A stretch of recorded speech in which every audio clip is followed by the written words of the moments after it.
안녕하세요. 오늘 버스 타고 가다가 발 실수는 곧 회복할 수 있을지 몰라도 말 실수는 결코 만회할 수 없다라는 글귀를 보았어요. 이 글귀를 보니 전 시댁 사람들이 생각나서 사연을 보내요. 말로 한 사람의 자존감을 처참히 짓밟다가 결국에는 눈물 콧물 다 쏟은 전 시댁 사람들의 이야기 한번 들어보세요. 6살 된 딸아이를 키우는 30대 여성입니다. 저는 어릴 때부터 공부에는 관심이 없고 옷에 관심이 정말 많았어요. 그래서 대학교는 과감히 포기하고 바로 옷 장사를 시작했어요. 처음에는 동대문에 새벽부터 가서 재질 좋고 디자인도 예쁜 옷을 저렴하게 떼와서 프리마켓, 좌판 등을 통해 돈을 모았어요. 그렇게 2년 정도 이리저리 다니며 장사를 하니 가게 하나를 얻을 정도의 돈이 모이더라고요. 그래서 22살 때 가게를 얻어 저만의 옷가게를 열었어요. 처음에는 장사가 잘 되지 않았지만 2번, 3번씩 찾은 손님들에게 양말이나 기본 면 티셔츠도 제공하고 친절하게 인사하니 단골들이 하나둘씩 생기더라고요. 가격도 꽤 저렴한 편이라 입소문이 조금씩 나기 시작하더니 나중에는 한 달에 순이익이 어지간한 중소기업 월급만큼 나왔어요. 그 당시 저는 1년 365일 아침 9시부터 저녁 12시까지 가게의 문을 열어놨어요.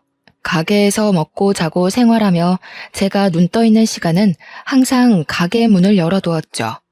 사실 친구들이 대학교에서 MT, OT 등을 가며 술 먹고 소개팅하며 청춘을 즐기는 모습이 부럽기도 했어요. 하지만 정말 친했던 초등학교 동창이 보증금이 없어 전전긍긍할 때 제가 선뜻 빌려줄 수 있을 정도로 경제적으로 여유 있는 저의 모습이 너무 대견스러워 나름 만족하며 시간을 보냈던 것 같아요. 그렇게 일에만 몰두하고 산 지 5년 정도가 흘렀어요. 저희 옷가게 옆에 원래 할아버지가 하시던 빵가게가 있었는데 어느 날 그 빵가게가 문을 닫고 신발가게가 들어오더라고요. 신발가게 오픈한 첫날 신발가게 직원으로 보이는 사람이 시루떡을 들고 왔어요. 안녕하세요. 옆집에 새로 오픈한 신발가게 사장입니다. 앞으로 잘 부탁드립니다. 어머, 사장님이세요? 저는 너무 젊으셔서 직원분이신 줄 알았어요. 저도 잘 부탁드립니다. 저는 신발가게 직원으로 보였던 사장님과 그렇게 첫인사를 나누었어요. 키도 크고 외모도 서글서글하니 사람이 좋아 보였어요. 나이도 저랑 비슷해 보이고 떡을 들고 와 인사를 하는 것을 보니 인성도 좋아 보여서 꽤 호감이 갔던 것 같아요.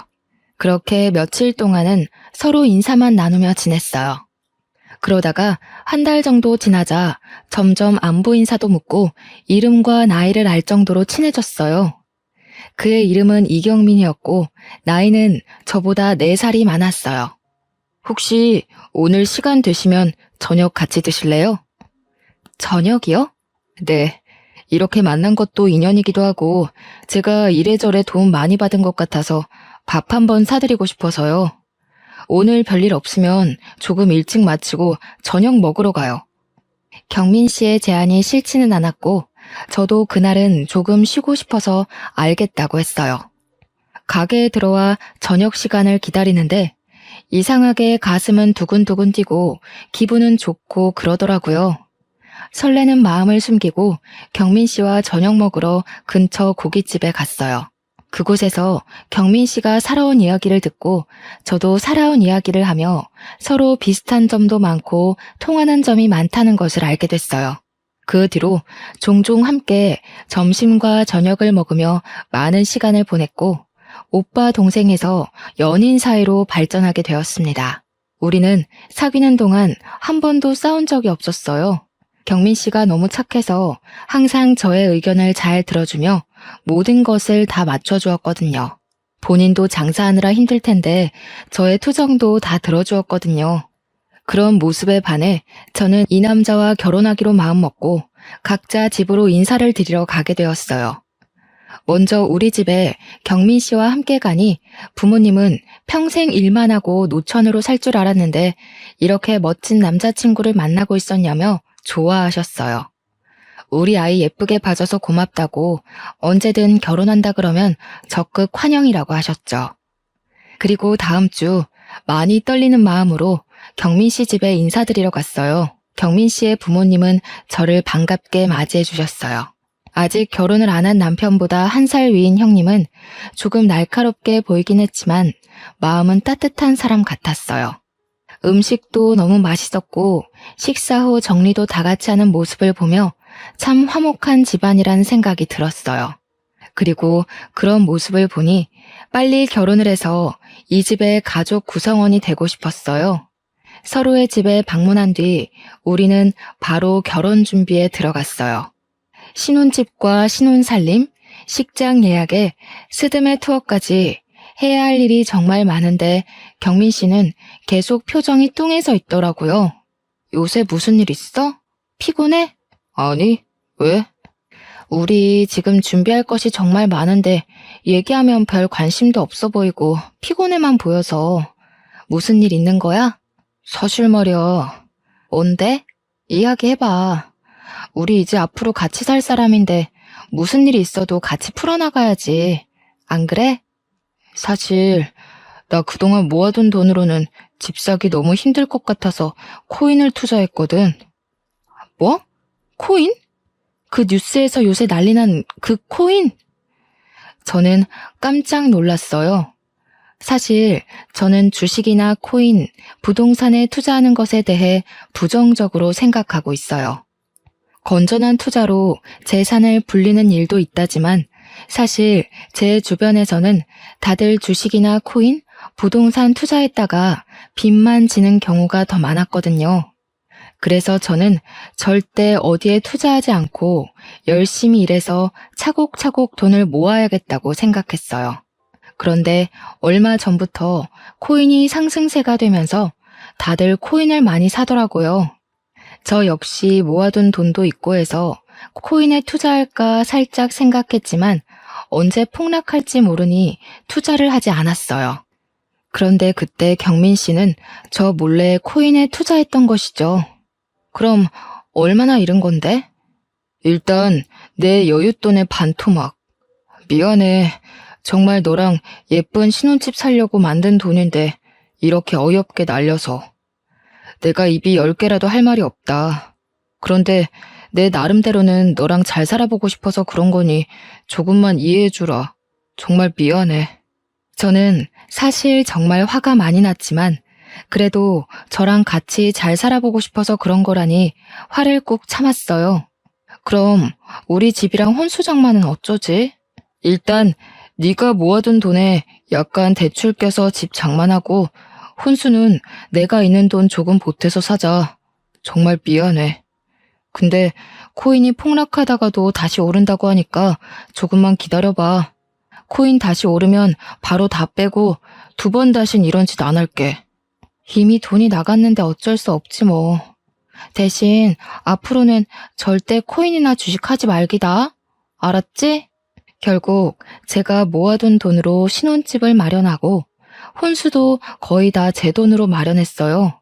그래도 결혼이 후회되지는 않았어요.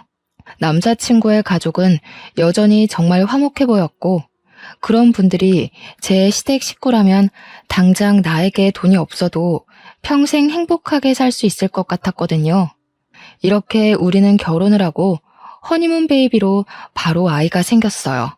아이가 생겼지만 결혼으로 인해 많은 돈이 지출되었기에 몸이 힘들어도 꾹 참고 일을 할 수밖에 없었어요. 매일 아침 9시부터 저녁 10시까지 가게에서 일하고 일주일에 한 번씩은 의류 도매 매장에 새벽부터 가서 옷을 대량으로 구매해 오곤 했어요. 그렇게 무리를 하니 결국 아이가 유산이 되어버렸어요. 참 마음이 아팠어요. 그깟 돈이 뭐라고. 이렇게까지 몸을 힘들게 혹사해서 내 아이를 잃었나 하는 죄책감과 슬픔이 이루 말할 수가 없었죠. 슬픔에 일도 하기 힘들고 무기력해져서 가게 문도 일찍 닫을 때가 많았어요. 하루는 멍하니 누워있는데 시어머니한테 전화가 왔어요. 나다. 뭐 하고 있어? 집에서 잠깐 쉬고 있었어요. 그래? 하긴 아이 유산도 출산과 똑같다던데 좀 쉬어야지. 근데 너 몸이 너무 약한 것 아니냐? 아니에요. 저 몸 나름 건강한데 옷가게 일을 조금 무리하게 해서 그런가 봐요. 아니, 나 때는 임신 초기부터 막달까지 반 메고 집안일하고 시열은 병시종까지 다 들어도 건강하게 아기 잘 낳았는데 넌 뭐 그깟 가게 일 좀 한다고 그렇게 유산이 되니? 옷가게이지만 물건도 많이 들고 해서 힘들었나 봐요. 그깟 옷 몇 장이 얼마나 무겁다고. 옷보다 우리 아들이 아는 신발이 더 무거우면 무겁지. 말이 되는 소리를 해라. 아무튼 쉬어라. 안 그래도 유산돼서 속상하고 마음이 아픈데 툭툭 내뱉는 시어머니의 말은 저의 가슴을 더욱 후벼 팠어요. 그래도 저만큼이나 시어머니도 손주 잃은 것이 속상하셔서 그런 거겠지 하며 서운한 감정을 꾹꾹 눌렀어요. 그 후 몸을 추스르고 한 달 정도 지나니 다시 아이가 생겼어요. 이번에 생긴 아이는 반드시 지키겠다는 생각에 아침 10시부터 7시까지 줄여서 일하고 옷도 인터넷으로 주문했어요. 두 번 다신 아이를 잃지 않기 위해 최선을 다했죠. 다행히 유산에 위험이 있는 임신 초기를 무사히 넘기고 임신 16주가 되었어요. 아이는 무사히 지켜냈지만 한 가지 힘든 점이 있었어요. 바로 입덧이 너무 심했어요. 저희 옷가게 건너편에 순댓국밥집이 있는데 그 간판만 봐도 토할 것 같았어요. 매일 변기통을 붙잡고 눈물을 흘리며 구역질을 했어요. 우유만 조금 넘길 수 있었죠. 하루는 가게에서 기운 없어서 앉아있는데 시어머니가 오셨어요. 예, 너는 가게 열어놓고 그렇게 죽도 못 먹은 사람 마냥 퀭하게 있으면 되겠니? 사람들이 오다가도 가겠다. 입덧이 너무 심해서요. 지금 우유만 먹고 지내거든요. 참, 너는 유별이다. 나는 애 둘을 낳았는데 입덧 한 번 없었는데 넌 도대체 그깟 임신 한 번 했다고 그렇게 난리니? 제가 냉장고 문만 열어도 구역질을 해서 집에서 뭘 먹지를 못하네요. 그래도 아침에 집 근처 편의점에서 삼각김밥 먹었어요. 예, 너는 남편 아침을 편의점에서 삼각김밥으로 먹여야겠니? 신발 상자 정리하고 하려면 얼마나 힘든데. 안 그래도 힘 많이 써야 하는데 삼각김밥이 뭐야, 삼각김밥이. 죄송해요. 그런데 저도 몸 상태가 요새 이래서 못 챙겨줬네요. 앞으로는 잘 챙길게요. 안 되겠다. 얼른 집에 가서 우리 경민이가 좋아하는 생선 좀 사다 구워 먹여야겠다. 넌 어차피 못 먹지? 우리 경민이는 우리 집에 밥 먹으러 오라고 할 테니 넌 쉬어라. 시어머니는 우유만 먹으며 겨우 버티는 제 걱정은 하나도 하지 않으시고 남편의 밥 걱정만 실컷 하다가 나가셨어요. 그날 밤 시댁에 다녀온 남편의 몸에서 나는 생선구이 냄새가 너무 역하게 느껴졌어요. 남편이 샤워하고 입었던 옷을 다 세탁기에 돌려도 도무지 속이 진정되지 않더라고요. 결국 저는 밤새 화장실에서 변기통을 붙잡고 구역질을 하느라 잠을 한숨도 못 잤답니다. 지독한 입덧은 막달까지 계속되었어요. 그래도 뱃속의 아기는 쑥쑥 잘 자라 무사히 출산했어요. 시부모님도 손주, 그것도 아들이 태어났다고 좋아하셨어요. 아이의 이름은 시부모님의 뜻대로 준혁이라고 짓고 조리원에서 집으로 돌아왔어요. 우리는 준혁이 100일 정도까지 옷가게 문을 닫고 제가 직접 돌보기로 했어요. 아직 목도 가누지 못하는 갓난아기를 어린이집에 보내기도 좀 그렇고 친정은 부모님 두 분 다 일을 하셔서 바쁘시고 시댁은 시어머니께서 집에 계시지만 1시간 정도 되는 거리라서 매일 준혁이를 데리고 왔다 갔다 하기에는 조금 무리가 있었거든요. 그렇게 집에서 준혁이와 시간을 보낸 지 한 달 정도 지났을 때였어요. 이제 슬슬 여보 가게도 문 열어야 하지 않아? 언제까지 문 닫고 있을 수는 없잖아. 그렇긴 하지. 근데 준혁이를 어린이집에 맡길 수도 없고 어디 마땅히 맡길 만한 곳도 없는데 어쩌지? 그래서 말인데 우리 부모님이 지금 사시는 집을 전세로 내놓고 큰 집으로 이사하실 생각이신 것 같던데. 이참에 우리 집 근처로 이사 오셔서 준혁이를 봐주시는 건 어떨까? 뭐 같이 살자는 것도 아니고 준혁이를 봐주시면 나야 감사하지. 솔직히 나도 이제 가게에 나가긴 해야 하는데 준혁이 맡길 만한 곳도 없고 걱정되긴 했거든. 그치? 아무래도 잘 모르는 어린이집에 맡기는 것보다는 우리 엄마한테 준혁이를 맡기는 편이 더 낫잖아. 맞아. 근데 우리 집 근처에 시아버지, 시어머니, 형님까지 다 사실 수 있는 넓은 평수가 있어. 마침 건너편 아파트에 평수 넓은 집이 급매로 나왔더라고. 그럼 엄마한테 전화해서 거기로 알아보라고 해야겠다. 남편은 곧장 시어머니께 전화를 걸어 급매로 나온 아파트를 알려주었고, 다음 달 시부모님과 형님은 우리 집 건너편 아파트로 이사를 오셨어요. 일주일 뒤 준혁이를 맡기고 저도 오랜만에 옷가게 문을 열었어요. 거의 석 달 가까이 가게 문을 열지 못했더니 가게 구석구석 먼지가 뽀얗게 쌓여 있었어요. 당장 내일부터 장사를 시작하기 위해 청소를 하고 가게를 정리했어요. 금방 끝날 수 있을 줄 알았지만 너무 오랜만에 가게 문을 열어서인지 청소하고 정리해야 할 것이 산더미였어요. 쉬지 않고 온종일 움직였지만 오후 5시가 되도록 정리가 아직도 덜 되어 있었어요. 이걸 언제 다 하나 싶어 한숨을 푹푹 쉬고 있는데 시어머니한테 전화가 왔어요. 어미야, 오늘 언제 마치냐? 너무 오랜만에 가게 문을 열어서 정리할 것이 많아요. 조금 늦을 것 같은데요. 그냥 적당히 하고 빨리 와라. 준혁이는 왜 이렇게 울어댄다니? 준혁이가 많이 울었어요? 아무래도 집이 낯설어서 그런가 봐요.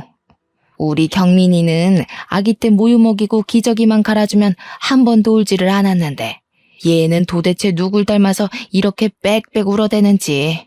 아무튼 빨리 들어와라. 경민이는 걱정하니까 말하지 말고. 시어머니와의 전화를 마치고 종일 울었다는 준혁이가 걱정돼 도무지 일이 손에 잡히지 않았어요.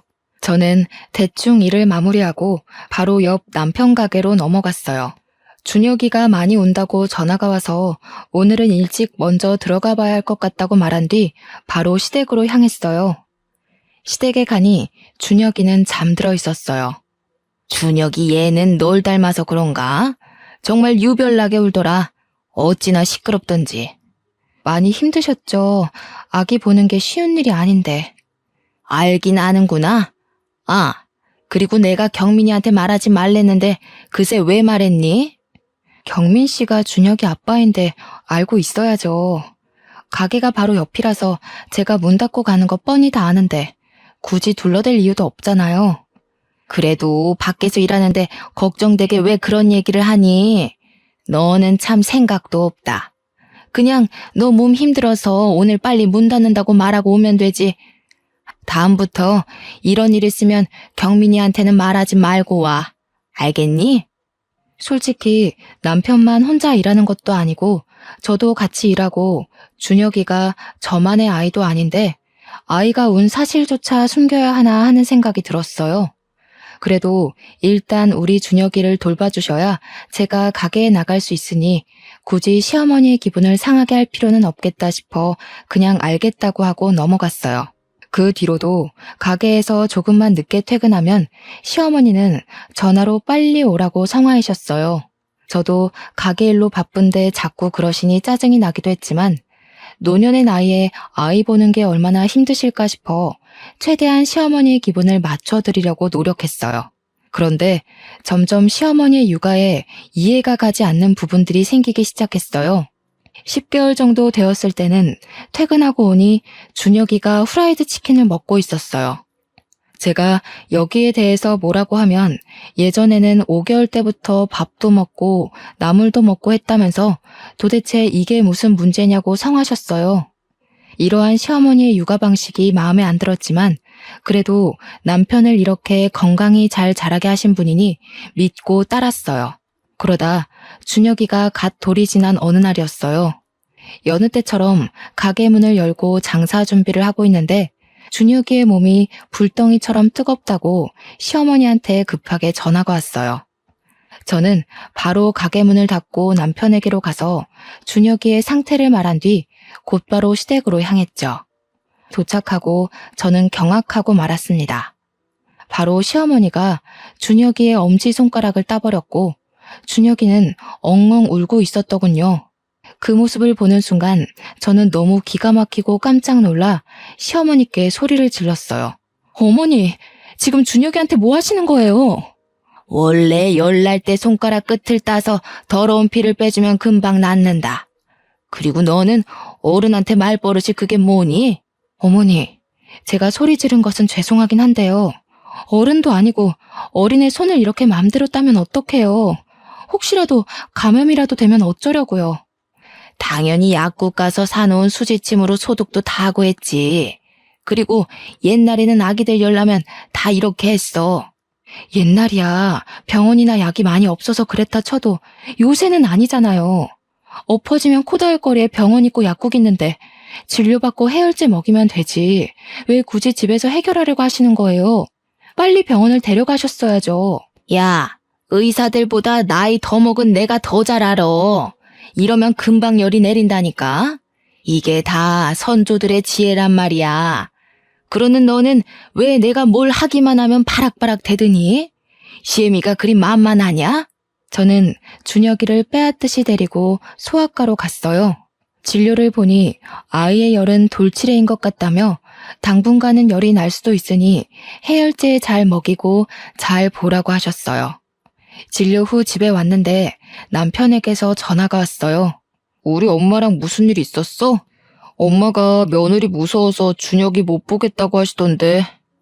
사실 준혁이가 열난다 해서 집에 왔는데 어머니가 수지침으로 다짜고짜 애 손가락을 따버린 거 있지? 그거 보고 깜짝 놀라서 나도 모르게 말이 막 나왔네. 나 어릴 땐 열나면 바로 손 따고 했어. 우리 엄마는 걱정스러워서 그런 건데 여보가 너무 예민했던 것 같아. 어머니의 마음은 나도 알지. 그런데 지금이 옛날처럼 병원 가기 힘든 것도 아니고 조금만 가면 병원인데 왜 굳이 이런 민간요법을 하시는지 솔직히 나도 답답해. 그래도 일단 우리 준혁이 봐주시는 분이니까 여보가 엄마한테 사과드려. 나 손님 오셔서 끊는다. 남편과 통화 후 비록 그 방식이 이해가 되지는 않아도 시어머니도 준혁이가 잘 되길 바라는 마음에서 그리하셨는데 제가 너무 화만 버럭낸 것 같아서 조금 죄송한 마음이 들었어요. 시어머니께 전화를 걸어 아까 화를 내서 죄송했다고 이제는 이렇게 버릇없이 이야기하지 않겠다고 사죄를 드렸어요. 사실 시어머니의 행동은 계속 이해가 되지 않았지만 그래도 어찌 됐든 우리 준혁이를 돌봐주시는 분이고 시어머니가 계셔서 제가 가게에 나갈 수 있기에 시어머니의 육아 방식에 따르고 존중해 드리기로 했어요. 그렇게 1년이 지났어요. 여전히 준혁이는 시어머니의 손에 맡기고 옷가게로 매일 출근을 했어요.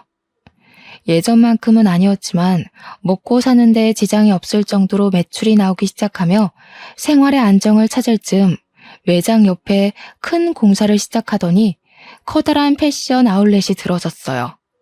그곳은 옷의 종류가 다양하고 저렴해서 사람들이 많이 몰렸어요. 제가 봐도 옷을 사려면 소규모 가게인 제 가게보다는 패션 아울렛으로 갈 것 같더라고요. 점점 손님들은 줄고 급기야 하루 매출 0원을 찍는 날도 종종 생겼어요. 점점 손님은 줄고 팔지 못한 옷들이 쌓여가기 시작했어요. 매출이 없다고 해도 꾸준히 가게 월세나 전기세 등의 유지비는 들기에 급기야 마이너스가 되었어요. 가게 문을 닫아야 할 지경에 이르렀지만 그래도 20대의 청춘을 바친 작은 가게를 폐업하기는 싫어 꾸역꾸역 운영하다가 결국 큰 빚을 떠안게 되었어요. 어쩔 수 없이 가게 문을 닫았는데 이미 생긴 큰 빚은 도무지 제 선에서는 해결하기 힘들 것 같아 남편에게 여윳돈 좀 받아서 해결할 마음으로 이야기를 나눴어요. 여보, 미안한데 혹시 여윳돈 좀 있어? 왜? 사실 지금 가게에 빚이 너무 많아서 너무 힘들어. 혹시 여윳돈 있으면 조금 나 좀 빌려주면 안 될까? 그동안 신발 가게 하면서 모아둔 돈 있잖아. 사실 지금 돈이 없어. 왜? 신발 가게는 장사 꽤 잘 됐잖아. 몰라, 아무튼 없어. 진짜 한 푼도 없어. 그동안 제가 옷가게에서 번 돈으로 생활했고 남편은 신발 가게에서 번 돈을 모아 나중에 급한 일이 있을 때 쓰자고 했었거든요. 그런데 생활비 한 푼 주지 않았으면서 돈이 한 푼도 없다는 게 조금 이상했어요. 설마 결혼 전처럼 또 코인이나 주식에 투자한 것은 아닌지 불길한 예감이 들었죠. 그래서 남편이 씻고 있을 때 몰래 핸드폰을 확인해 보니 아니나 다를까 코인에 또 거액의 투자를 한 것이 아니겠어요. 역시 예전처럼 투자한 금액이 반토막이 나 있는 상태였어요. 여보, 이게 뭐야? 또 코인에 투자한 거야? 옷가게 적자라서 돈 좀 굴려볼까 해서 그랬다. 아니, 결혼 전에도 그렇게 일어놓고 또 코인에 돈을 넣어버리면 어떡해. 또 돈 잃었잖아. 지금 옷가게 빚만 갚아주면 되지? 내가 어떻게든 해결할게. 그리고 코인으로 반토막 난 것도 반드시 원상복구할 거야. 그니까 성질 좀 내지 마. 아우, 귀찮아. 남편은 바로 시어머니께 전화해서 옷가게의 상황을 다 말씀드렸어요. 다행히 시어머니 아버지께서 돌아가시면서 남겨둔 유산이 있어 그곳으로 저의 빚을 다 갚을 수 있었어요. 시어머니의 도움으로 무사히 빚을 다 청산하긴 했지만 사업 실패로 인한 상처가 너무 커 무엇을 다시 시작하기가 겁이 났어요. 남편도 당분간은 집에서 준혁이 키우는 데만 전념했으면 좋겠다고 해서 집에 있는데 시어머니와 형님이 집에 찾아오셨어요. 가게 망하고 어떻게 지내고 있나 해서 와봤어. 생각보다는 좋아 보이네. 네, 그런데 평생 일만 하고 살아서 그런가 집에만 있으려니 답답하네요. 어머, 그런데 이 백은 뭐야? 이거 그 한정판 아니야? 꽤 값이 나갈 텐데. 그거 초등학교 동창이 결혼할 때 선물로 사준 거예요. 친구가? 친구가 왜 이런 비싼 백을 선물해줘? 22살 때 그 친구가 생활이 너무 힘들어서 돈을 조금 보태줬거든요. 그때 너무 고마웠다고 결혼 선물로 이 백을 선물로 주더라고요. 아까 가게에서 보니까 우리 경민이는 구멍난 가방 메고 다니던데. 올케는 참 좋은 백 있네? 형님, 안 그래도 경민 씨 가방에 구멍 나서 제가 말했더니 쓰던 가방이 편하다고 굳이 그 가방을 메고 가겠다더라고요. 이 백, 명품 백이니까 팔아서 현금을 만드는 게 좋지 않겠어? 지금 생활비도 모자라는데 이딴 백이 무슨 소용이야? 어머니, 그래도 이건 제 동창이 감사의 의미로 선물을 준 건데 이걸 어떻게 팔아요? 안 돼요. 남편이 밖에서 힘들게 번 돈 잘 모으고 아껴서 불릴 생각을 해야지. 어떻게 너는 네 마음대로만 생각하니? 참 너 생각이 없다. 어머니, 남편이 힘들게 버는 것 옆에서 항상 지켜봐서 저도 열심히 아끼며 생활하고 있어요. 그래, 허튼 곳에 돈 쓰지 말고 꼭 아껴. 내가 한 번은 빚 갚아줘도 두 번은 못 갚아준다. 옳게, 진짜 이런 시어머니가 어딨어? 이제 다른 일 벌리지 말고 그냥 조용히 집에 있어. 알겠지?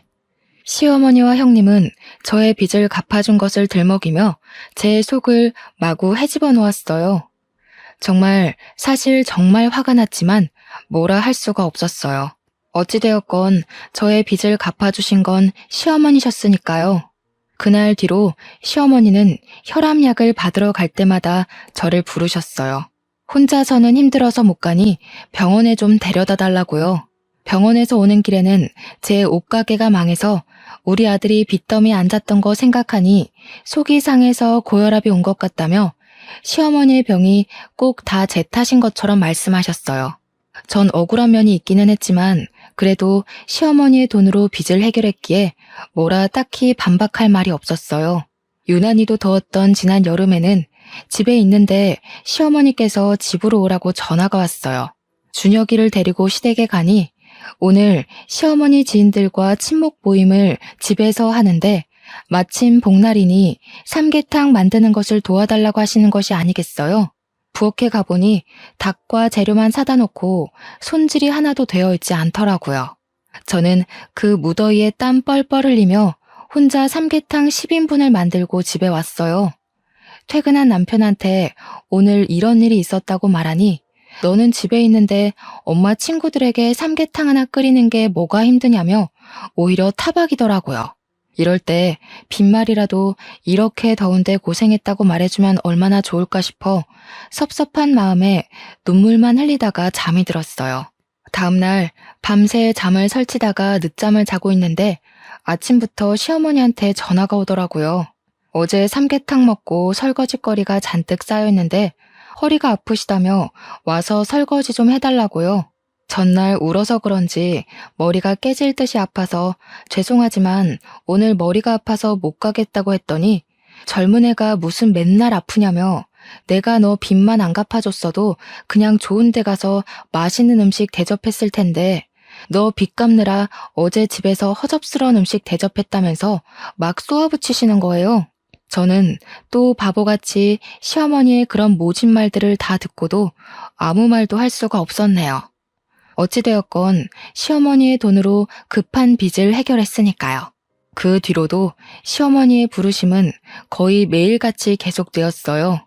사소한 집안일부터 잡다한 심부름까지 거의 모든 일을 다 저에게 시키셨어요. 그리고 일이 맞춰질 때쯤이면 내가 너의 빚을 갚아줘서 돈이 없다는 식으로 말씀하시며 안 그래도 사업 실패를 얻은 상처에 모진말이라는 소금을 팍팍 뿌리셔서 제 속은 만신창이가 되었어요. 남편을 붙잡고 울고 몇 번이나 이야기해 보았지만 남편은 항상 시어머니 편이었어요. 그래도 우리 엄마가 빚을 다 갚아주지 않았느냐며 제가 정말 미웠으면 선뜻 돈을 주시지도 않았을 것이라고 하나뿐인 며느리가 잘 풀리지 않는 모습이 답답해서 그러는 것이라는 말도 안 되는 얘기만 앵무새처럼 반복했어요. 이런 이야기 친정에 말하기도 부끄럽고 지인에게 말하기도 제 얼굴에 침 뱉기인 꼴이라 그냥 준혁이 하나 보고 화가 치밀어 오르는 것도 꾹 참고 살아왔어요. 그러다가 명절이 되었어요.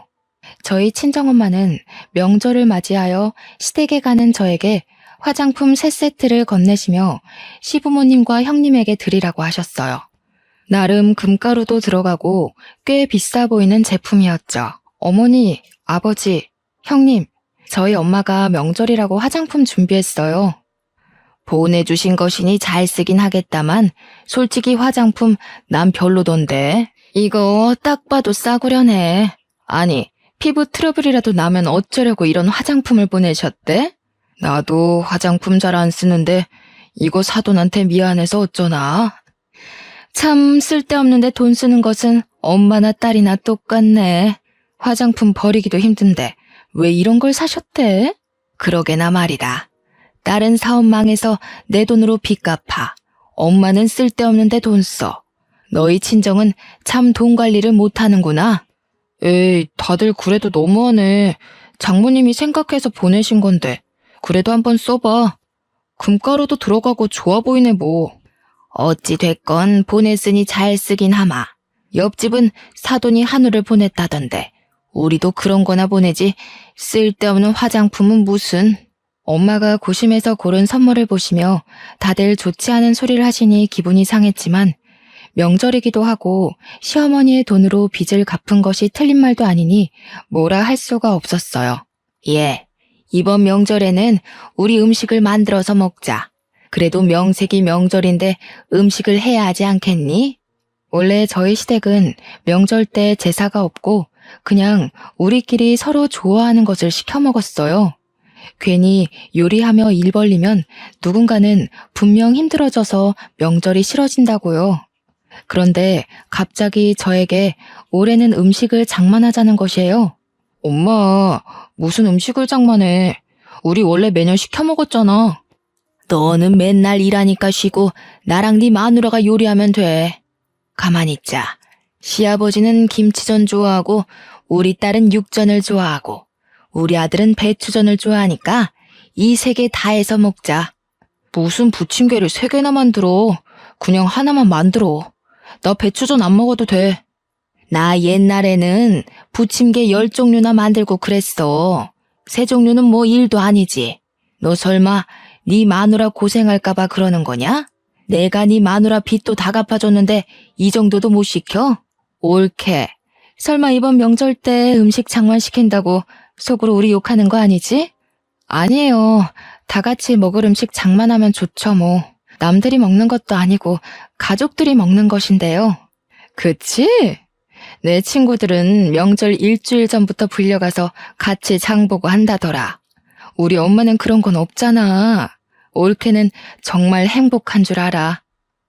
처음에는 다 같이 모여 음식을 준비했는데 막상 부침개를 부칠 때가 되니 하나둘 이리저리 핑계를 대며 빠지더라고요. 결국에는 저 혼자 부침개를 부치게 되었어요. 허리를 펴지도 못하며 부침개를 부치는데 엄마한테 전화가 왔어요. 부엌에서 밖이 뭔가 조금 그래서 핸드폰을 들고 작은 방으로 들어갔어요. 시댁은 잘 도착했니? 화장품은 드렸고? 다들 고마워하셔. 지금 전 부치는 중이야. 매년 음식 안 한다더니 올해는 음식장만 하나 보네. 고생하겠네. 열심히 해. 엄마가 전화를 끊으려는 순간 시어머니가 작은 방 문을 벌컥 열고 들어오셨어요. 너 부침개 부치다 말고 여기서 뭐 하냐? 엄마한테 전화가 와서요. 명절에 시댁에 왔으니 일이나 할 것이지 통화는 무슨. 잠깐 핸드폰 줘봐. 너희 엄마랑 통화 좀 하게. 시어머니는 제가 들고 있던 핸드폰을 빼앗다시피 했어요. 사돈, 화장품 받았어요. 감사해요. 그런데 무슨 쓸데도 없는 화장품이에요. 옆집 사돈은 한우를 보내왔던데. 핸드폰 너머로 엄마의 목소리가 어렴풋이 들리는데 많이 당황한 목소리셨어요. 우리 며느리가 얼마 전에 사업 실패해서 진 빚 제가 다 갚아준 거 아시죠? 제가 이렇게나 우리 며느리 딸처럼 생각해요. 그런데 며느리도 그러더니 우리 사돈도 쓸데없는 곳에 돈 잘 쓰시네요. 그래서 오전 여전이라는 말이 있나 봐요. 시어머니는 아주 상냥한 말투로 저희 엄마의 선물을 비꼬는데 정말 속에서 천불이 나더라고요. 그 소리를 듣고 엄마가 뭐라고 얘기하려고 하시는데 시어머니는 이제 바쁘다고 전화를 뚝 끊어버리시는 거예요. 기껏 생각해서 선물을 준비한 엄마의 성의를 무시한 것도 모자라 엄마에게 전화로 막말까지 하는데 더는 가만히 있을 수가 없었어요. 저는 그 자리에서 앞치마를 벗어던지고 챙겨온 짐을 싸기 시작했어요. 얘, 너 지금 뭐 하는 짓이냐? 어머니, 방금 선 크게 넘으셨어요. 아무리 그래도 저희 엄마한테 그런 식으로 말씀하시는 건 아니죠. 내가 뭘 어쨌다고 그러니? 시어머니와 저의 말다툼이 시작되자 무슨 일인가 싶어 온 가족이 작은 방으로 왔어요. 남편은 저를 말리고 형님은 시어머니를 말렸지만 이미 화가 머리 끝까지 난 저는 눈이 뒤집혀 뒤에서 뭐라고 하든 말든 짐을 챙기고 준혁이를 데리고 나와 바로 친정으로 향했어요. 부모님께 그간의 상황을 다 말씀드리니 눈물을 흘리시며 저와 준혁이를 안타까워하셨어요. 그 모습을 보며 돈을 어떻게든 벌어서 바보처럼 당하고 살지 말아야겠다고 생각했어요.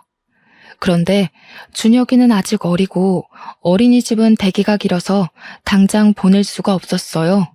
무엇을 하며 돈을 벌 수 있을까 고민하다가 예전에 우연히 유튜브에서 인터넷 쇼핑몰로 크게 성공한 사람의 사연이 생각났어요. 옷가게가 망하면서 팔지 못한 옷들도 있고 오랜 시간 옷가게를 하며 원단 좋은 옷들만 취급하는 정직한 거래처도 많이 알고 있으니 할 수 있을 것 같더라고요. 명절이 끝나고 집에 오자마자 인터넷으로 자료를 찾으며 인터넷 쇼핑몰을 오픈하고 집 근처에 생긴 저렴한 오피스텔을 얻었어요. 그곳에서 재고로 쌓인 옷들을 하나씩 촬영해서 쇼핑몰에 등록하고 제품이 팔리기를 기대했죠. 원래 옷가게 단골이었던 손님들에게 쇼핑몰도 알려주고 여기저기 인터넷 카페에서 광고도 했더니 슬슬 매출이 오르기 시작했어요. 인터넷 쇼핑몰은 가게를 했을 때보다 운영비가 훨씬 적게 들어서 같은 제품을 팔아도 순이익이 더 많이 남았어요. 또 무엇보다 오피스텔에서 저 혼자 준혁이를 보며 편하게 일을 할 수가 있어서 좋았어요. 남편은 집에서 애나 보지 또 무슨 인터넷 쇼핑몰을 하냐며 뭐라 하였지만 시어머니의 말도 안 되는 폭언에 하나도 도움이 되지 않는 남편의 모습을 보며 이미 정이 떨어져 뭐라고 하든 말든 저는 준혁이를 데리고 매일 오피스텔로 가서 일도 하고 아이를 키웠어요. 그 결과 몇 개월 만에 아이와 제가 충분히 먹고 살 만큼의 돈을 벌게 되었어요. 인터넷 쇼핑몰로 대박을 치던 중 형님의 결혼 소식이 들렸어요. 남편은 쇼핑몰이 잘 되고 있다는 사실을 알고 축의금을 넉넉히 하자고 하더군요. 저는 이전에 시어머니한테 진 빚만큼의 액수를 형님의 계좌에 이체하고 시댁으로 당당히 갔어요. 아이고, 우리 며느님 오셨어요. 그동안 돈 버느라 정말 고생 많았다. 역시 우리 며느님은 야무져서 무슨 일이든지 잘할 줄 알았다니까. 옳게. 무슨 축의금을 이렇게나 많이 보냈어. 어쨌든 정말 고마워. 그래, 인터넷 쇼핑몰이 그렇게 바쁘다면서? 네, 가게와 다르게 운영비가 적게 들어서 마진이 많이 남네요. 어떻게 그렇게 인터넷으로 할 생각을 했어? 역시 젊은 사람들은 참 대단해. 아니지, 우리 며느님이 대단하신 거야. 빚지고 돈 없을 때는 그렇게 너의 빚을 내가 다 갚았다며 생색내던 시어머니가 제가 돈을 많이 벌게 되자 며느님 하며 얘기하시는데 정말 앞과 뒤가 다른 모습에 기가 차더라고요. 그래도 족쇄같이 묶여있던 시어머니의 빚을 드디어 갚고 나니 속이 다 후련했어요. 형님의 결혼식 후 일주일 정도 지나고 신혼여행을 다녀온 형님이 저에게 가방을 선물해 주셨어요. 형님이 건넨 가방을 보니 예전 명절 때 엄마가 화장품을 선물했을 때 온갖 말로 모욕을 준 것이 생각났어요. 순간 저는 형님과 시어머니께 똑같이 해야겠다고 생각했어요. 어차피 제가 금전적으로 어느 정도 안정되면 이렇게 앞과 뒤가 다르고 힘들 때 말로 자존감을 내리깎아버리는 이딴 집구석과 언젠가는 헤어져야겠다고 다짐했거든요. 그때가 지금이다 싶었어요. 형님, 저 생각해서 가방을 사오신 것은 너무 감사한데요. 어디서 이런 촌티 풀풀 내는 가방을 사오셨어요? 뭐라고? 내가 잘못 들었나? 촌티라고? 네, 잘 들으셨네요. 촌티요. 색감이며 재질이며 뭐 하나 빠질 것이 없이 촌티가 풀풀 나요. 쪽팔려서 이런 거 어떻게 들고 다녀요? 분리수거함에 넣어야겠네. 얘야, 그래도 너 생각해서 가방 사왔는데 이건 아니지 않니? 그래, 누나가 여보 생각해서 가방 사왔는데 날 생각해서 사왔으면 좋은 걸 사왔어야지. 시어머니, 형님, 남편 다들 나 생각하는 척하면서 은근히 비꼬더라. 얘야, 무슨 말을 그리 섭섭하게 하니? 내가 너 미워했으면 너 빚 갚아줬겠어? 그놈의 빚. 그래서 형님 결혼식 때 그 빚 다 갚았잖아요. 그리고 말 나와서 말인데 그 빚 갚아줬다고 그렇게 요새 떨고 친정엄마한테도 안 좋은 소리 하고 어떻게 그래요? 내가 언제 안 좋은 소리를 했다고 그러니? 저번 명절 때 엄마가 선물로 드린 화장품 쓸데없다며 대놓고 뭐라고 하셨잖아요. 어머머, 내가 언제 그랬다고 그러니? 시어머니는 그때 있었던 일들을 딱 잡아떼시며 아니라고 부인했어요. 저와 시어머니가 서로 큰 소리로 싸우고 있을 때 남편은 이러지도 저러지도 못하고 가운데에 서서 저와 시어머니 눈치만 보고 있더라고요. 더는 이런 인성을 가진 집안 사람들과 어울리며 준혁이를 키우지 못하겠다고 생각했어요. 그래서 저는 그 자리에서 이혼하겠다고 선언했고 결국 우리는 이혼을 하게 되었어요.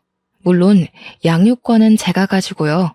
그 뒤로 저의 인터넷 쇼핑몰은 어른 옷뿐 아니라 아이 옷도 같이 팔면서 더 키웠어요. 다행히 아주 잘 돼서 매출이 2배나 오르며 이전보다 훨씬 더 여유 있는 삶을 살고 있어요. 이렇게 제가 승승장구할 동안 전 남편은 신발 가게가 망해서 빚더미에 앉았고 전 형님은 제가 준 축의금으로 주식 투자했다가 상장 폐지돼서 다 잃었다더라고요. 얼마 전에는 다들 제 앞에 와서 다시 합치자고 그동안 막말하고 모른 척해서 미안하다고 무릎 꿇고 싹싹 빌더라고요. 그때 전 형님이 예전에 엄마의 화장품을 보며 돈을 쓸데없이 쓰는 것은 모전여전이라고 했던 일이 생각났어요. 그래서 이 집은 투자해서 망하는 것이 내력인가 보다고 비꼬아 주었답니다. 자신이 뱉었던 말 그대로 돌려받고 축 처져서 나가는 모습이 얼마나 꼬시던지요. 이렇게 저의 결혼 생활은 마침표를 찍었지만 이를 통해 한 가지는 확실히 배웠어요. 자신이 뱉은 말은 그대로 다시 부메랑이 되어서 돌아오니 자나깨나 말조심을 해야 한다고요. 그래서 요새는 좋은 말만 하려고 노력하고 있어요. 아, 마지막으로 제가 세상에서 가장 사랑하는 남자인 준혁이에게 한마디 하고 싶네요. 온전한 가정을 만들어주지 못해 미안하지만 아빠의 그늘이 너에게 느껴지지 않도록 엄마가 최선을 다할게. 말로 표현할 수 없을 만큼 사랑하고 건강하고 멋지게 잘 자라줘서 너무 고마워. 지금까지 저의 기나긴 사연을 들어주셔서 너무 감사합니다.